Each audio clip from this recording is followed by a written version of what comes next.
మెత్తళ్ళు చింతాకు కాంబినేషన్లో మీరు కనుక చేసి ఉంటే నాకు తప్పకుండా కామెంట్ చేయండి. నేనైతే చాలా సింపుల్గా టేస్టీగా చూపిస్తాను. ఈ వీడియో ఎండ్ వరకు చూడండి.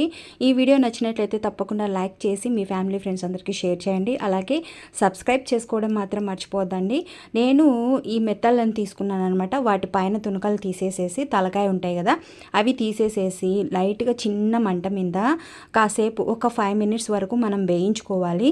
వేయించుకుంటే అందులో ఉన్నటువంటి ఇసుక అదంతా ఏదైనా మలినాలు ఉంటే కనుక రిలీజ్ అవుతాయి అన్నమాట. తర్వాత ఇవి చల్లార్చుకున్న తర్వాత మనము అందులో కూరలోకి వేసే ముందర వాటిని క్లీన్ చేసుకోవాలి. ముందైతే క్లీన్ చేయొద్దండి, ఎందుకంటే తొందరగా మెత్తగా అయిపోతాయి. కాబట్టి తర్వాత బాండీని నీట్గా క్లీన్ చేసేసుకొని అందులోకి 3 స్పూన్ల వరకు ఆయిల్ అయితే వేసేసుకొని ఆవాలు వేసేసి చిట్టపట్టలాడిన తర్వాత ఒక ఎర్రగడ్డను సన్నగా తరుక్కున్నాను, 2 టమోటాలను కూడా సన్నగా తరుక్కొనేసేసి ఇందులోకి ఒట్టిమిరపకాయలు కరివేపాకు కూడా వేసేసేసి లైట్గా ఫ్రై చేసుకోవాలి. కూరలోకి కరివేపాకు ఖచ్చితంగా వేయాలండి. తర్వాత నేను వంకాయలను అయితే ఈ విధంగా కట్ చేసేసుకొని ఉప్పు నీళ్ళలో అయితే వేసేసుకున్నాను అనమాట. ఉప్పు నీళ్ళలో వేస్తే కలర్ చేంజ్ కాకుండా ఉంటుంది. తర్వాత ఈ ఎర్రగడ్డ ముక్కలు కాస్త మెత్తబడిన తర్వాత ఎక్కువగా వేగాల్సిన అవసరం అయితే ఏం లేదు. వంకాయ ముక్కలు కూడా వేసేసి ఒకసారి కలుపుకొని ఇందులోకి కారం, ధనియాల పొడి, ఉప్పు, పసుపు అంతేనండి. 1 స్పూన్ కారం వేసాను, 1 స్పూన్ ధనియాల పొడి, 1/4 స్పూన్ వరకు పసుపు, రుచికి సరిపడా ఉప్పు అయితే వేసేసుకొని ఒకసారి బాగా కలబెట్టుకొని మూత పెట్టేసి చిన్న మంట మీద మనం ఉడికించుకోవాలి. ముఖ్యంగా ఏంటంటే ఈ మెత్తలతో కూర చేసుకోవడం వల్ల ఎముకలకు మంచిదంట. నేను ఇంతకుముందు అంగడి ఉండేటప్పుడు మాకు అంగడి ఉండిందనమాట. అప్పుడు చాలా చేపలు ఇట్లాంటివి తెచ్చేవాళ్ళము. అప్పుడు ఇష్టం వచ్చినట్టు రోజు చేసుకొని తినేవాళ్ళం. కానీ ఈ మధ్య తగ్గిపోయింది, ఇప్పుడు అంగడి తీసేసాం కాబట్టి.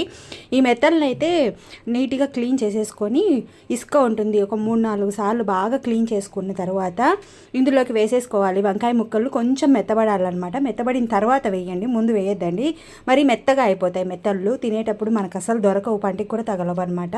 తర్వాత చింతాకు కూడా వేసేసేసుకొని బాగా కలుపుకొని చిన్న మంట మీద మనం ఉడికించుకోవాలి మూత పెట్టేసేసి. ఒక 5 నిమిషాల తర్వాత చూపిస్తున్నాను చూడండి, ఇవంతా బాగా కలిసిపోయాయి అనమాట. మెత్తళ్ళకు ఈ మసాలా అంతా బాగా పడుతుంది. ఇప్పుడు మనం నీళ్ళు తాగుతాం కదా, గ్లాస్ నిండా నీళ్ళు అయితే వేసేసుకొని మంట పెంచేసేసుకొని ఇప్పుడు ఉడికించుకోవాలి. తప్పకుండా ట్రై చేయండి, పిల్లలకు కూడా పెట్టడానికి ట్రై చేయండి, ఎముకలకు మంచిదంట. నేనైతే ఒక వీడియోలో అయితే చూశాను అనమాట. ఇవి అప్పుడప్పుడు మనం మూత తీసేసి కలబెట్టుకుంటూ ఈ నీళ్ళంతా ఇమిరిపోయేంత వరకు, ఇప్పుడు నేను చూపిస్తున్నాను చూడండి, ఈ కన్సిస్టెన్సీ వచ్చేంత వరకు మనం ఉడికించుకోవాలి. ఇప్పుడు పైన కొంచెం కొత్తిమీర చల్లుకుంటే చాలా చాలా టేస్టీగా ఉంటుంది. నేనైతే ముందులో చూపించినట్టు సంగట్లోకి అయితే సర్వ్ చేసుకున్నాను. నైట్ అన్నంలోకి చేసుకున్నాను అనమాట. చాలా బాగుంటుంది. తెలియని వాళ్ళ కోసం ఈ వీడియోని అయితే తప్పకుండా షేర్ చేయండి. Thanks for watching. Please subscribe.